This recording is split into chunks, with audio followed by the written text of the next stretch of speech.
Ben Dallas was a man who trusted only in what he could see, count, and buy. His life was measured in numbers, bank balances, stock shares, medical bills. His mansion stood like a fortress on the hill, guarded by cameras and rules. He told himself this was control. Yet for all his power, he could not control one thing: his son's illness. Jamie was 12, and cancer had taken away his strength. Treatments, diets, and endless doctor visits had become part of his life. Ben spared no expense, calling in the best specialists from across the country.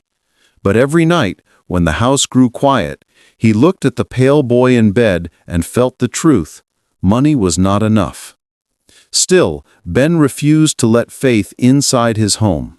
Years ago, when his wife Helen died, he buried his belief with her. If God was real, he often said, he would have saved her. He would not punish my boy. Into this cold, ordered life came Abigail. She was a maid, hired to cook and clean, but she brought more than chores.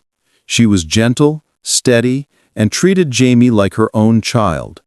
She fed him with patience, made him laugh with stories, and sat by his side when pain made him restless. At first, Ben barely noticed her. To him, she was just staff, but Jamie noticed. He waited for her voice. He asked for her hand. Slowly, she became the light in his heavy days. Abigail also carried faith. She didn't preach loudly, but when Jamie asked her why he was sick, she gave answers Ben never would. One night, Jamie whispered, "Abigail, am I going to die?" She held his hand and said softly, "I don't know, Jamie, but God is with you. You are not alone." The boy frowned. "But Daddy says there is no God." Abigail smiled gently. "Your daddy is strong, but sometimes pain makes strong men doubt. I believe God hears us when we pray. Would you like me to show you?" Jamie nodded, and that night she taught him a short prayer. "God, please give me strength." It calmed him. He whispered it each night, and Abigail saw a small change. He seemed less afraid. This was where the clash began. Jamie soon asked, "Abigail, can you take me to church? I want to see where people pray." Abigail hesitated. She knew Ben's hatred for religion, but Jamie's eyes begged. Against her fear, she agreed. One Sunday morning, when Ben left for a meeting, she dressed Jamie warmly and wheeled him to a small church nearby. The service was simple. People sang, prayed softly, and welcomed them kindly. Jamie looked around in wonder. He closed his eyes during the prayer and whispered his words. Abigail saw peace on his face, and her own eyes filled with tears. For her, it was a small act of kindness.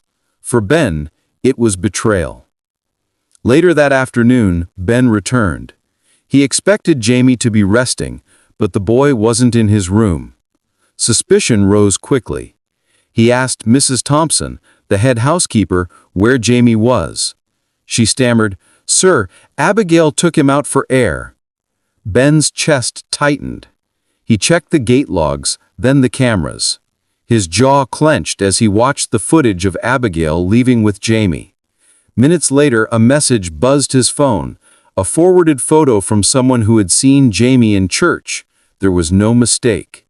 When Abigail and Jamie came back, Ben was waiting in the foyer. His face was stone. "Where did you take my son?" His voice was low but sharp. Abigail's heart pounded. She tried to speak calmly. "Sir, Jamie wanted to visit the church. He felt peace there. I thought—" "You thought?" Ben cut her off, raising his voice. "You thought you could take my son to a church without my permission?" Jamie reached forward. "Daddy, I asked her." "Quiet, Jamie," Ben snapped. He turned back to Abigail, his anger boiling. "I pay you to work, not to fill his head with lies. If God is real, why is my boy sick? Where was God when his mother died?" Abigail's eyes watered, but she stood firm. "Sir, I don't pretend to know all answers, but I know your boy found hope today. Prayer does not harm. It gives strength." Ben's voice thundered through the house. "Enough! Pack your things! You are fired!" Jamie gasped. He grabbed Abigail's arm, tears spilling down his cheeks. "No, Daddy, please! Don't send her away! I need her! She helps me!" But Ben's pride was stronger than his son's tears. "She leaves tonight," he said coldly. Abigail knelt by Jamie, her own tears falling. "Be strong, my boy. Remember what I taught you. God is still with you." She kissed his hand, then stood, her body trembling. As she walked to the door with her small bag, Jamie's cry filled the house. "Daddy, please bring her back, please!" But the door closed heavily behind her. Ben stood in silence, his hands shaking, though his face stayed hard. Abigail walked down the steps of the mansion with tears in her eyes, while Jamie sobbed into his pillow. Two worlds had collided that day, Ben's pride and Abigail's faith, and the boy they both loved was caught in the middle. The mansion felt different after Abigail left. The rooms were still clean, the meals still served on time, but something important was missing. Jamie stopped smiling. He ate less, spoke less, and spent most of his days lying quietly in bed. Ben noticed. He told himself it was the sickness getting worse. The doctors had warned of bad days, but deep down, he knew it was more than that. The boy was heartbroken. Every evening, Ben checked in on Jamie, but instead of the soft conversations that once filled the room, there was silence. Sometimes he heard his son whispering the prayer Abigail had taught him. "God, please give me strength." Each time, it stung his pride. Ben muttered to himself, "Strength comes from doctors, not prayers." Yet he felt powerless when he saw the boy's thin hands folded together. A week passed. Jamie's appetite nearly disappeared. He refused to eat more than a few bites, and when the nurses tried to encourage him, he turned his face to the wall. One night, Ben walked into the room and saw Jamie staring at the ceiling. "Son, you must eat. The doctor said you need energy." Jamie turned his head slowly. His voice was weak. "Daddy, I don't want food. I just want Abigail." Ben's chest tightened. "She broke my trust. She took you to church without permission. I won't allow lies in this house." Jamie's eyes filled with tears. "She didn't lie. She gave me hope. Daddy, don't you want me to feel hope?" The words pierced Ben's heart, but pride held him still. He rubbed his forehead, trying to chase away the thought that maybe he had made a mistake. The next morning, Dr. William Harris visited for a checkup. He frowned as he looked over Jamie's chart. "Mr. Dallas, his condition isn't improving. In fact, his energy is dropping faster than I expected." Ben stiffened. "So what do we do? New medicine? Another specialist?" The doctor sighed. "We'll adjust the treatment, but—" He hesitated, then continued carefully. "Sometimes, recovery depends not only on medicine, but also on the patient's will. Hope can make a difference." Ben frowned. "Hope doesn't cure cancer." "No," Dr. Harris agreed, "but it gives strength to fight. Right now, your boy looks like he's losing the will." Those words followed Ben all day. At night, he couldn't sleep. He sat in his study, staring at the photo of his wife, Helen. She had once been full of faith, always praying for their family. He had mocked her for it. Now, he wondered if she would have stood where Abigail did, bringing light into Jamie's darkness. The next evening, as he passed by Jamie's room, Ben paused. He heard his son whispering again, this time with tears.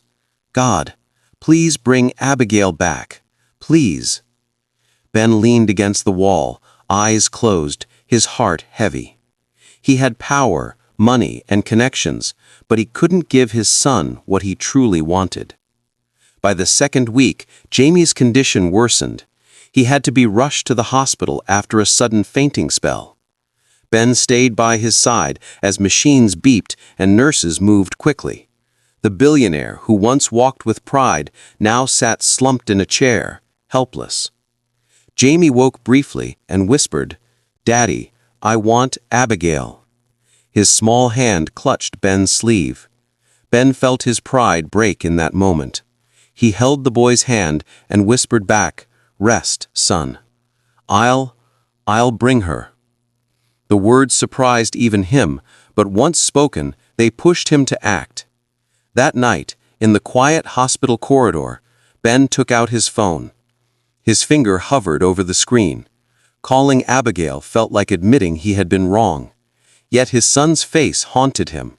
Finally, he dialed her number. She answered softly, her voice uncertain. "Hello?" "It's me," Ben said, his tone heavy. There was a long pause before he added, "Jamie is asking for you. He's worse. I need you to come." On the other end, Abigail's breath caught. For days, she had been praying for the boy, crying for him from afar. "I'll be there," she said firmly. The next morning, she walked into the hospital room. Jamie's eyes lit up for the first time in weeks. "Abigail!" His voice was weak, but filled with relief. She rushed to his side, holding his hand. Tears ran down her face as she prayed softly. "God, please give him strength. Please don't let him lose hope." Ben stood in the corner, silent, watching. For the first time, he didn't interrupt. He saw Jamie's lips moving with hers, repeating the prayer. He saw peace return to the boy's face. Later that day, Dr. Harris noted small improvements, slight, but unexpected. "Strange," he murmured. "He seems more stable than yesterday." Ben didn't respond, but inside he felt something shift. He remembered his words to Abigail, "Prayer cannot heal," and wondered if he had been too quick to dismiss what he could not explain. The hospital room was quiet, except for the steady beeping of the monitor. Abigail sat close to Jamie, holding his hand while whispering prayers. Ben stood by the window, arms crossed, pretending to study the city lights outside. But he wasn't thinking of business or numbers. He was thinking of the words he had spoken weeks ago. "If God exists, why is my son sick?" Now, for the first time, he felt unsure. Jamie's breathing was calmer than before. His face was still pale, but he wasn't restless. When Abigail prayed, he whispered along, his lips forming words of trust. Ben watched without speaking. Days passed. The doctors noticed changes, small at first. Jamie's energy slowly returned. He asked for more food, managed to sit up longer, and even smiled when Abigail told him stories. Dr. Harris looked puzzled. "It's unusual," he admitted during rounds. "His body is responding better than I expected. It's like he's finding strength somewhere." Ben didn't argue, but his mind kept turning. He had paid for the best medicine, the most advanced care. Yet something shifted only when Abigail returned. Was it just coincidence? Or was there something real in the faith he had mocked for so long? One evening, Ben entered the room quietly and stopped. Abigail was kneeling beside Jamie's bed, her head bowed, her voice low but steady. "Lord, thank you for every breath in this boy's body. Thank you for giving him hope. Please finish what you started. Heal him fully." Jamie's small voice joined hers. "Amen." Ben stood frozen at the door. He wanted to scoff, to remind them that healing came from doctors, not whispered words. But the scene before him shook him. He saw peace on Jamie's face, peace no amount of money had ever bought. He saw strength in Abigail's tears, strength that came not from pride, but from surrender. That night, Ben sat alone in the hospital chapel. He hadn't been in such a place since his wife's funeral. The silence felt strange. He whispered, not even sure to whom, "If you are real, don't let me lose him. I don't know how to believe, but he does. Help him." The words felt heavy, but also like a weight lifted from his chest. By the following week, Jamie's condition showed clear improvement. His blood count stabilized, his appetite returned, and he asked to sit by the window to feel the sun. The doctors were surprised. "We'll continue treatment," Dr. Harris said, "but honestly, his recovery is better than I expected. It's like he's finding strength somewhere." Ben didn't argue, but his mind kept turning. He had paid for the best medicine, the most advanced care. Yet something shifted only when Abigail returned. Was it just coincidence? Or was there something real in the faith he had mocked for so long? One Sunday morning, Abigail asked gently, "Sir, Jamie wants to attend church again. The doctor said short outings are allowed. Would you allow it?" Ben hesitated. The old Ben would have said no instantly. But he looked at his son's hopeful eyes and nodded slowly. "If it makes him happy, we'll go." That morning, for the first time in years, Ben stepped into a church.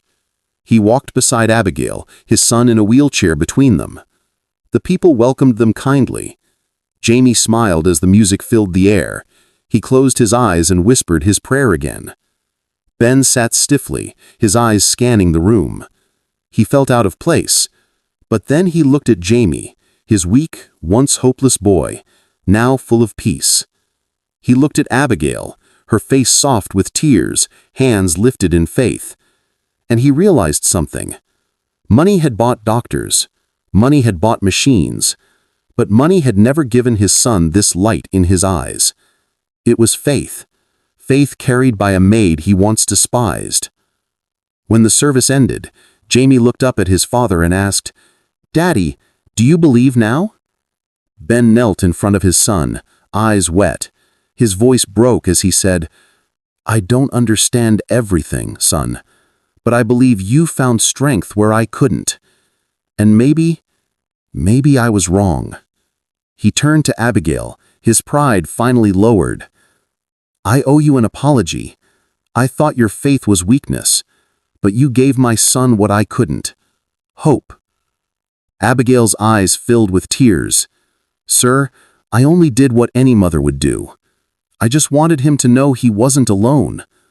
Ben placed a hand on Jamie's shoulder. "From now on, you're not alone. Neither of you." The following months were not easy. Jamie still had treatments, still had weak days, but there was a new spirit in the house. Abigail stayed, not just as a maid, but as part of the family. Ben no longer mocked prayer. Some nights he even joined them. His voice was awkward at first, but Jamie would smile and whisper, "It's okay, Daddy. God hears you." The man who once believed only in wealth had been humbled. He realized faith was not about answers to every question. It was about strength, peace, and hope. The very things his money had never given him. In the end, Ben Dallas stood in church again, this time not out of duty, but out of gratitude. Beside him was Jamie, smiling, stronger each day. Beside him too was Abigail, the maid whose quiet faith had changed everything. And when asked to share a word, Ben spoke honestly. "Money bought doctors, but faith gave my son hope. And hope gave us all life again." The congregation was silent for a moment, then filled with quiet amens. Ben looked at Abigail and gave a small nod of respect. For the first time, he felt lighter, freer. The proud atheist had been touched not by arguments or wealth, but by the faith of a humble maid.